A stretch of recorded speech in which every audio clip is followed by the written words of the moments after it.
back to my channel. If you're new here, my name is Kaylin. I'm a pet blogger from Central Florida, and I love sharing dog enrichment ideas, product reviews, and just so many ways that you can have a fun life with your pets. And today I'm back with another awesome activity you can do with your pets right in your own home called canine fitness. So if you've never heard of canine fitness before, essentially what it is different exercises using dog fitness equipment, which yes, dogs have their own fitness equipment, something really cool. And it's a great way to build a healthier, stronger, and happier dog.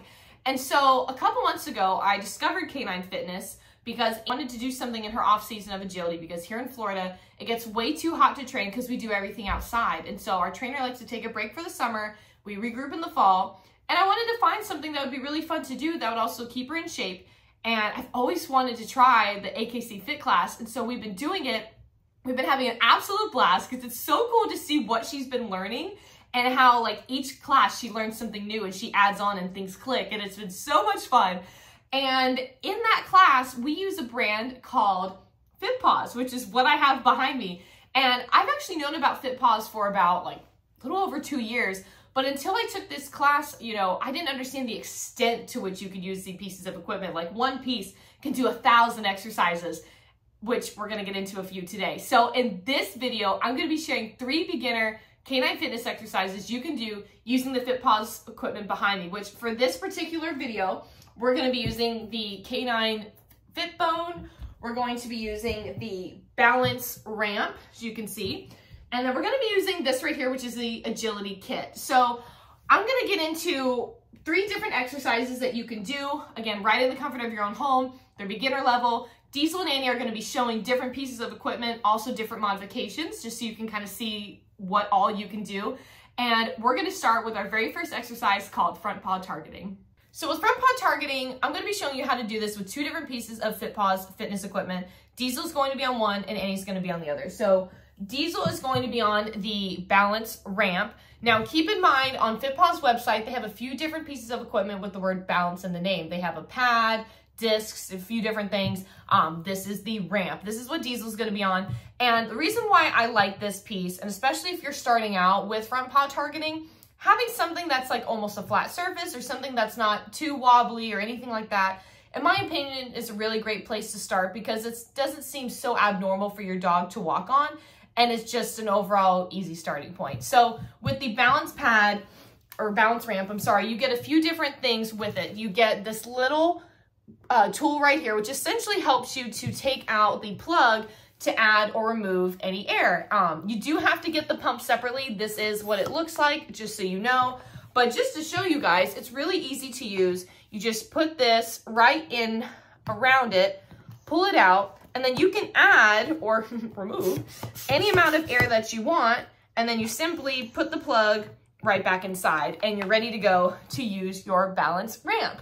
So Annie, on the other hand, is going to be using the Canine Fit Bone. Now, what's really cool about the Fit Bone is it has 2 different surfaces, like different textures. So you can see this one has a little bit more pointy little surface, and this is a little bit flatter.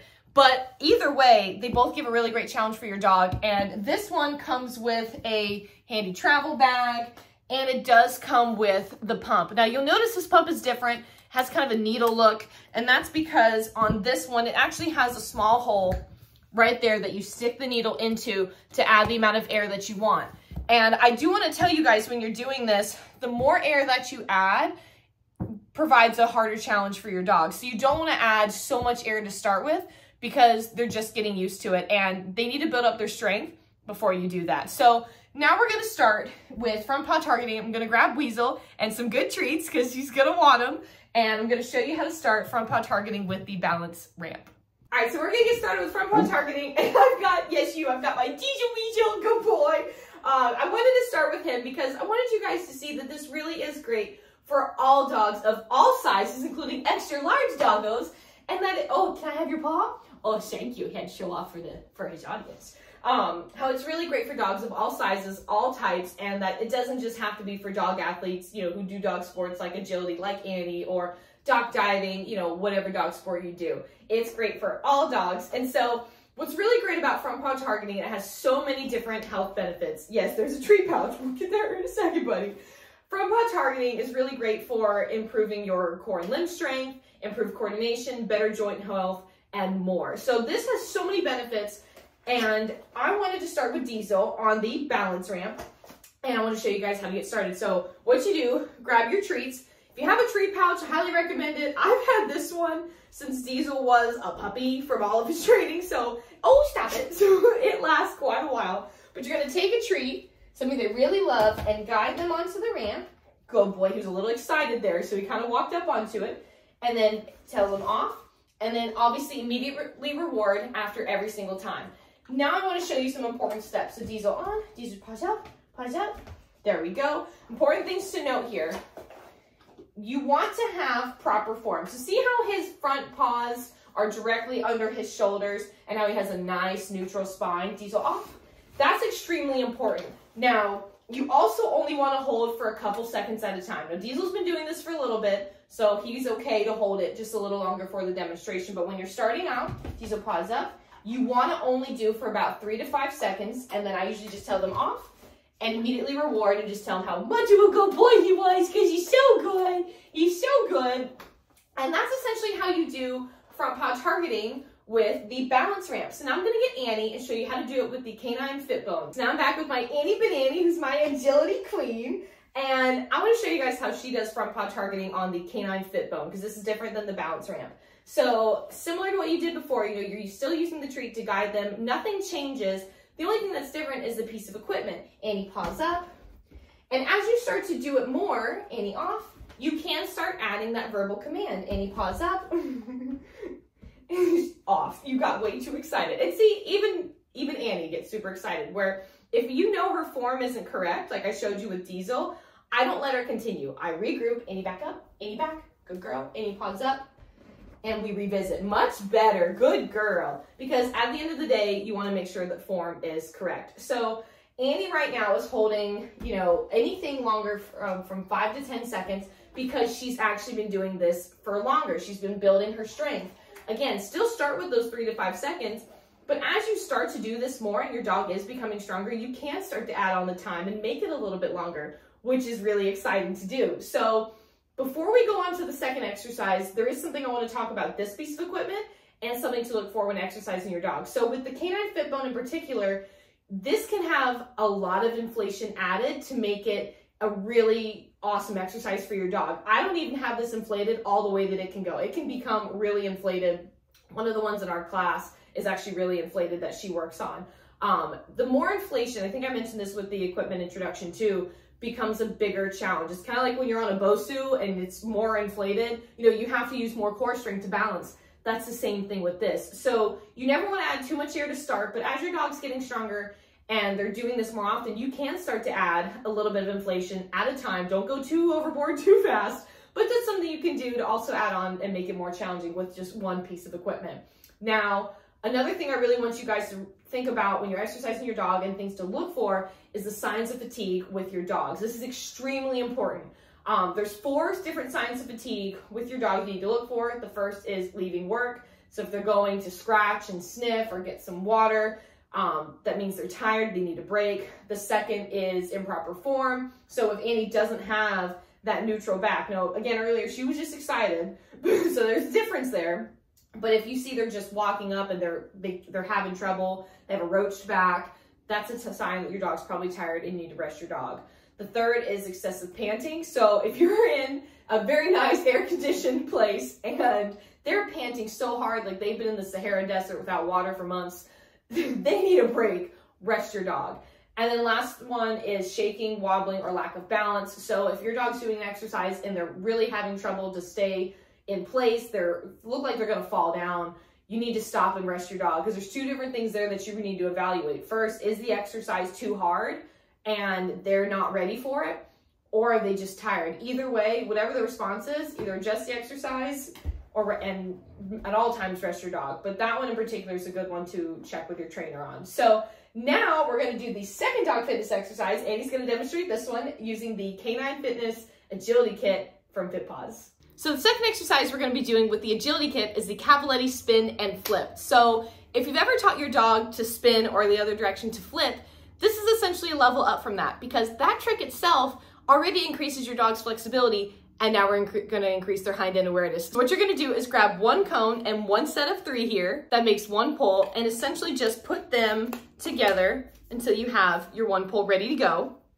We're gonna put it on the lowest setting of the pole, and essentially your dog is going to do the spin and flip trick around this pole, so they have to pick up their back feet as they go around it. So first things first though, let's teach your dog how to spin or flip, because it's kind of an essential part to this exercise, right? Let's do it. So Annie's kind of a pro at this, and this is one of her favorite things to do. And again, I love how it increases her flexibility, but it's also a really great way to warm up your dog and get them ready, whether it's for an agility practice or competition. You know, it's something that you can do to warm up your dog that's, you're not doing too much, you know what I mean? It's easy, fun, and quick. So to teach your dog to spin, that's first direction, just focus on one. You're gonna want to grab a treat, and you're gonna essentially guide them in a circle and immediately reward.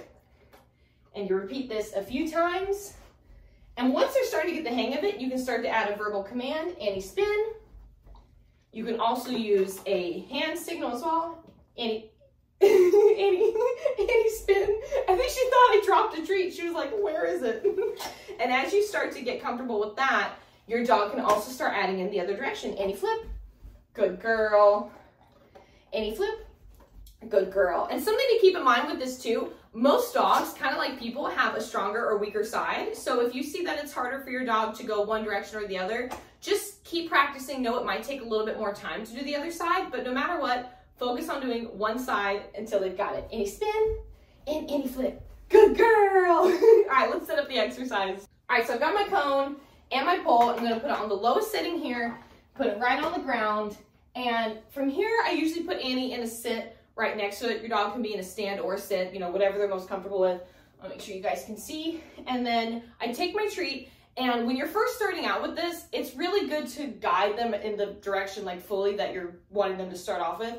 Because since this is an added obstacle, you want to make sure they know exactly where to go. Because when I first started doing this, I didn't give the most clear instructions to Annie, and she was tripping over this or didn't know that she needed to go all the way around. She would go halfway or, you know, something. So when you're starting out, make sure you're doing the full guidance so that they know where to go. Ready, Annie? Ready, up, up, up.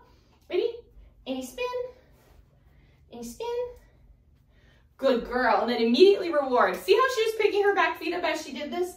Annie spin. Yeah, Annie spin.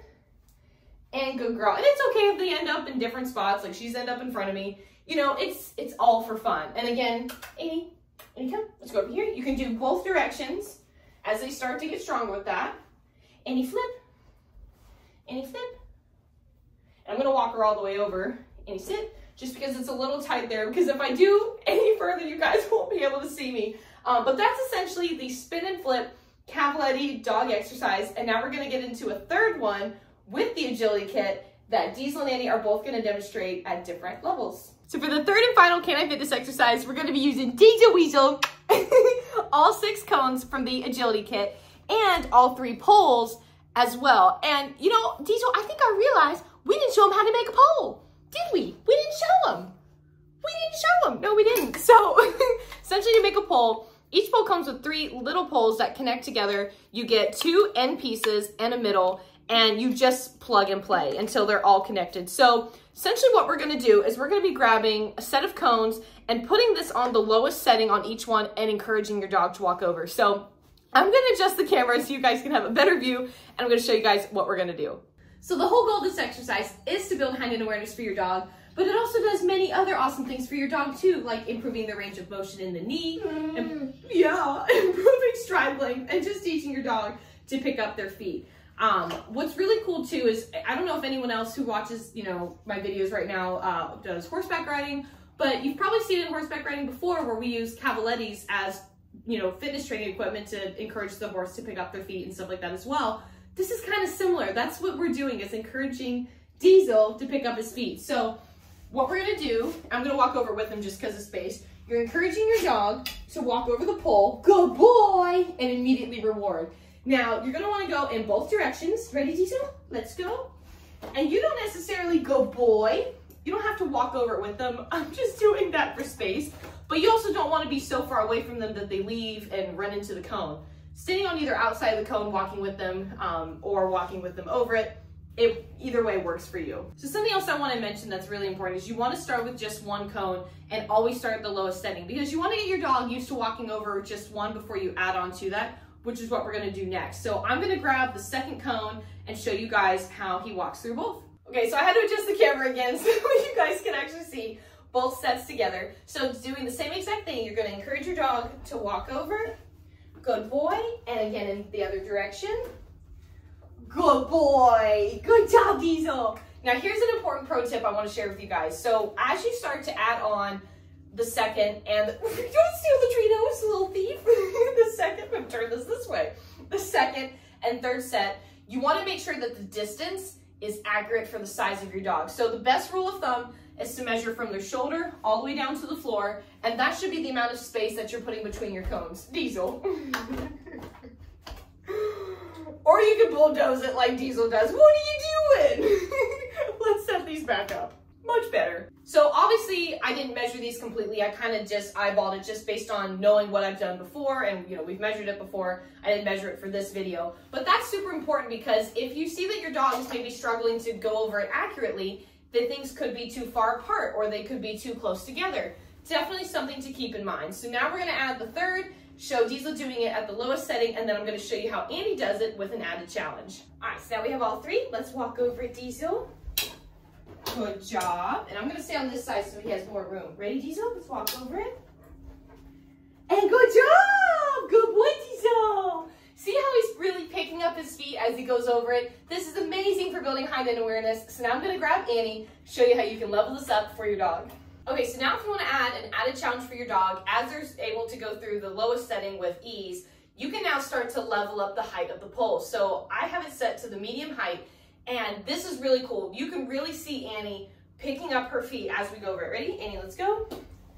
Good girl. Good job, Annie. Good job. And let's go back. Good girl. Good job, Annie. Good job. Now, I also want to give you guys a pro tip for this as well. So with Annie, Annie sit. Good girl. With Annie, the second I start to raise it to the middle height, she thinks it's an agility jump, and she's like, so we can run, right? We can go? And I'm like, no. So, you know, at first, it took us a little bit of time to get her to walk over it, because she immediately wants to pick up some speed, whether it's at a trot or sometimes run. And then at that point, she's just kind of blowing through them and defeating the point of the exercise. So if you see that your dog is doing that as well, because it can happen, my mom's dog did it at class the other night, you can have a leash on them, stay on the outside and help guide them over it, and help keep the pace for them. So walking slow, making sure that they are taking the deliberate steps to lift themselves over it versus just trying to sprint through it out of the excitement, which is usually what Annie's doing. Is she's just so excited. She can't wait to do it again. But again, make sure you're doing it both directions, and it's just really great, especially with agility. If you're doing certain obstacles, whether it's their contact points, whether they have to turn around on the walk it, you know, what have you, knowing where their feet are with dog sports and life in general, but like especially dog sports, is so important for making them be super successful and having fun. Right, Annie? Good job, Annie! So I hope you guys love learning these beginner canine fitness exercises using FitPaws dog fitness equipment. I had so much fun showing it with you guys, and I have so many more fun exercises that I'm going to be sharing with you guys on my channel. So if you love these exercises, definitely subscribe. I have so many more fun things coming your way, and of course check out my blog post linked in this video showing more about these exercises and just a lot of other fun dog enrichment activities you can do with your pets. So I hope you guys have a pawsome day with your pets, and I'll see you guys in the next video. Bye guys!